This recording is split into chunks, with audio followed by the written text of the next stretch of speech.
आज हम लोग डिस्कस करेंगे इंडियन जियोग्राफी के कुछ महत्वपूर्ण प्रश्न और ये सभी प्रश्न स्टेट पीसीएस एग्जाम्स जैसे UPPSC, BPSC, MPPSC, Rajasthan PSC, Jharkhand, Chhattisgarh के पीएससी एग्जाम्स और यूपीएससी के एग्जाम्स में पूछे गए हैं।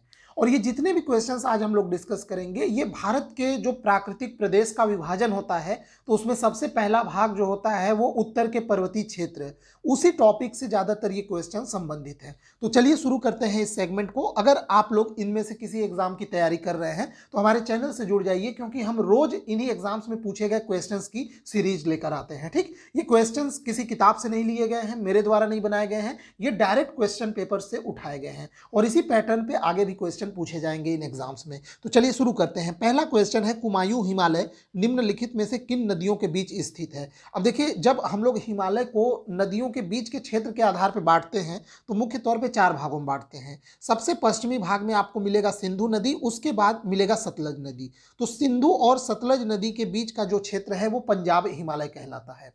फिर सतलज नदी से आगे बढ़ेंगे तो आपको बिल्कुल नेपाल के बॉर्डर पे काली नदी मिलेगा। तो यहाँ सतलज नदी से काली नदी का जो क्षेत्र कहलाता है वह कुमायूं हिमालय कहलाता है। उसके बाद जब आप काली नदी से आगे बढ़ेंगे तो यहाँ काली नदी के बाद नेपाल के दूसरे छोर पे जब जाएंगे, जब नेपाल का पूर्वी छोर, तो वहाँ पे आपको मिलेगा तीस्ता नदी। तो ये जो काली नदी से तीस्ता नदी का जो क्षेत्र है उसको हम लोग नेपाल हिमालय कहते हैं। और लास्ट में तीस्ता नदी से लास्ट में भारत के बिल्कुल पूर्वी छोर पे जाएंगे तो मिलेगा ब्रह्मपुत्र नदी। तो तीस्ता से ब्रह्मपुत्र नदी का जो क्षेत्र है वो कहलाता है असम हिमालय। ठीक है, तो आप लोग याद रखेंगे यहाँ पे ऑप्शन। अब देख लीजिए, हमने बोला सिंधु से सतलज तो ये पंजाब हिमालय का भाग हो गया, काली से तीस्ता नेपाल हिमालय का भाग हो गया, तीस्ता से ब्रह्मपुत्र असम हिमालय, और यहाँ सतलज से काली का जो क्षेत्र है वो कुमायूं हिमालय कहलाता है। ठीक, बढ़ते हैं अगले प्रश्न की ओर। अगला प्रश्न है, निम्न कथनों पर विचार कीजिए तथा सही उत्तर चयन कीजिए। पहला कथन है, हिमालय से निकलने वाली सभी नदियां सतत वाहिनी होती हैं, यानी हिमालय से जो भी नदियां निकलती हैं उसमें 12 महीने पानी बहता रहता है। तो ये बात तो बिल्कुल सही है। उसका कारण बताया जा रहा है कि हिमालय अपनी वर्षा का अधिकांश दक्षिण पश्चिमी मानसून से प्राप्त करता है। तो देखिए, ये कथन तो सही है कि हिमालय का क्षेत्र वर्षा का अधिकांश दक्षिण पश्चिमी मानसून से प्राप्त करता है, ये बिल्कुल सही बात है। लेकिन इसके कारण हिमालय की नदियां सतत वाहिनी नहीं है, क्योंकि वर्षा जो होता है वो मुख्य तौर पे भारतीय उपमहाद्वीप में वो 2 से 3 महीने का ही होता है। तो 2 से 3 महीने में अगर बारिश हो रहा है तो फिर वो पूरा पानी साल भर चले इसका कोई जरूरी नहीं है। जरूरी क्या, बिल्कुल जरूरी नहीं है। असल में हिमालय की नदियों के सतत वाहिनी होने का मुख्य कारण है कि हिमालय की नदियां जो है वो हिमानियों से निकलती हैं, क्योंकि हिमालय में बारिश जरूर होती है, फिर वो बारिश जम जाता है, फिर उसके बाद वो जमा हुआ जो बर्फ है वो 12 महीना पिघलता रहता है, जिसके कारण इन नदियों में पानी 12 महीना बना रहता है। तो मुख्य कारण वह है। तो यहाँ पे हम लोग लिखेंगे कि ए और आर दोनों सही हैं, परंतु आर ए का सही व्याख्या नहीं करता है। ठीक है, बढ़ते हैं अगले प्रश्न की ओर। अगला प्रश्न है, देखिए, निम्न वक्तव्यों पर विचार कर सही उत्तर का चयन कीजिए। इसमें पहला कथन है कि हिमालय से निकलने वाली नदियां सतत वाहिनी होती हैं, वही जो पिछले प्रश्न में था। देखिए, पिछला प्रश्न जो पूछा था वो यूपी पीसीएस का मेंस एग्जाम में 2011 में पूछा था, जबकि इसी क्वेश्चन में थोड़ा सा बदलाव करके देखिए ये राजस्थान के एक एग्जाम में पूछा था। अब देखिए इसको समझिएगा। देखिए, पहला कथन तो सही है। दूसरा कथन क्या है कि हिमालयी नदियों का उद्गम स्रोत हिमानियों में स्थित है, ये बिल्कुल सही है। हिमानियाँ जो होती हैं, जो कि बर्फ जो पानी बर्फ में जमा होता है जिसके कारण वो साल भर पिघलते रहते हैं, तो इसीलिए वो नदियाँ सतत वाहिनी होती हैं। तो इसका जो सही है कि ए और आर दोनों सही है और आर ए की पुष्टि करता है, तो बी पार्ट इसका सही आंसर हो जाएगा।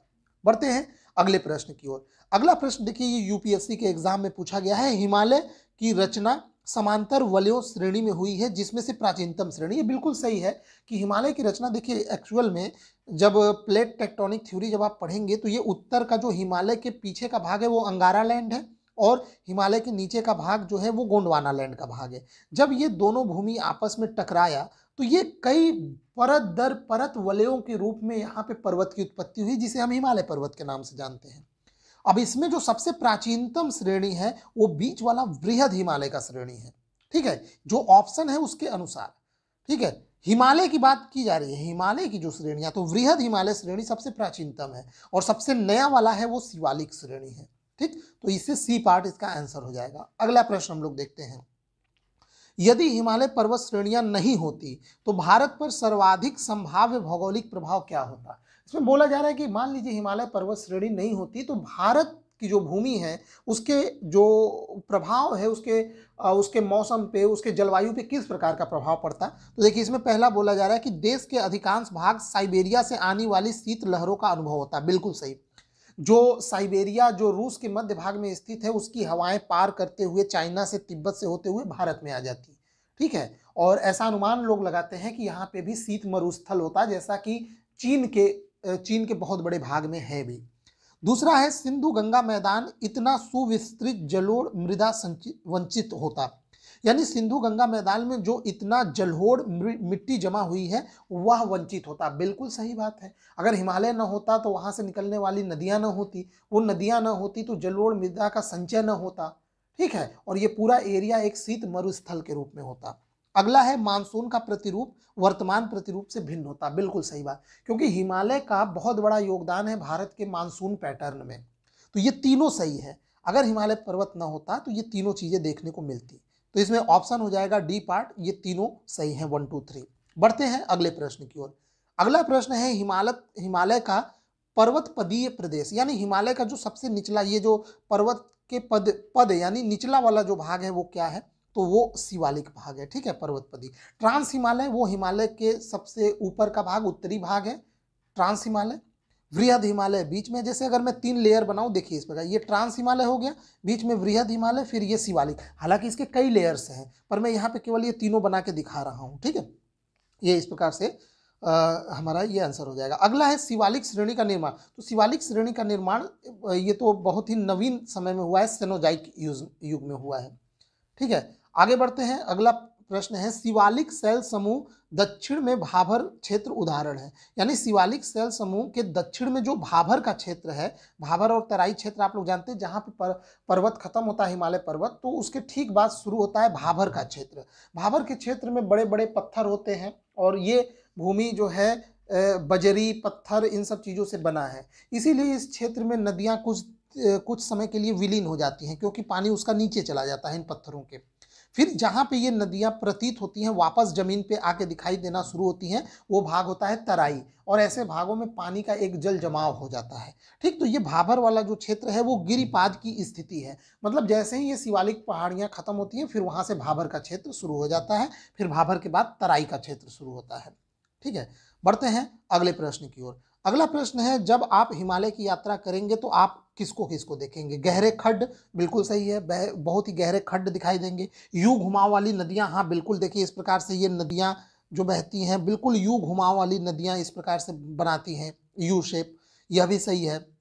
उसके बाद समांतर पर्वत श्रेणियां, यह भी सही है, हिमालय में समांतर पर्वत श्रेणियां बहुत सारी हैं। जैसे समांतर ये श्रेणी मिल गया, बीच में आपको घाटी मिलेगा, फिर एक श्रेणी मिलेगा, फिर घाटी, इस प्रकार से यहाँ पे बहुत सारी समांतर श्रेणियां मिलती हैं। भूस्खलन के लिए उत्तरदायी तीव्र ढाल प्रवणता, यह भी बिल्कुल सही है। ऐसे क्षेत्रों में अक्सर भूस्खलन की घटनाएं बहुत ज़्यादा होती हैं, क्योंकि इन पहाड़ियों का ढाल बहुत तीव्र होता है, और ये जो पर्वत बने हैं ये ज़्यादातर अवसाद से बने हैं, कोई ठोस आग्नेय शैल से नहीं बने हैं। भारत का जो गोंडवाना लैंड, ये जो दक्षिण का पठारी भाग है वो आग्नेय शैलों से बना है, लेकिन ये जो हिमालय पर्वत है ये तो सेडिमेंट से बना है, अवसादों से बना है, तो उनमें पकड़ बहुत कमजोर होती है, इसीलिए अक्सर वहाँ पे भूस्खलन मिलता है। जबकि दक्षिण के पठारी भागों में इसमें भूस्खलन नहीं मिलता, क्योंकि यहाँ की जो पहाड़ियाँ हैं, जो पठार है, वो बहुत ही आग्नेय शैल से बनी हुई हैं और काफ़ी मजबूत हैं। तो इस प्रकार से यहाँ पे क्या हो जाएगा कि ये सभी 1 2 3 4 ये सभी चीज़ें हमें देखने को मिलेंगी।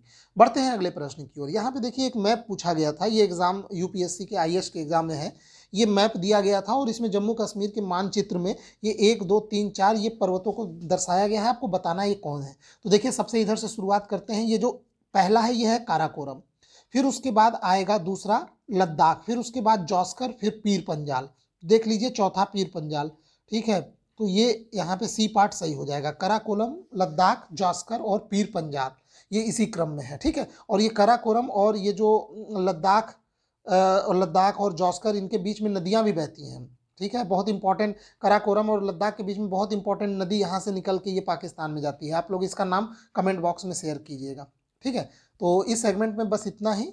वीडियो देखने के लिए आपका बहुत बहुत धन्यवाद।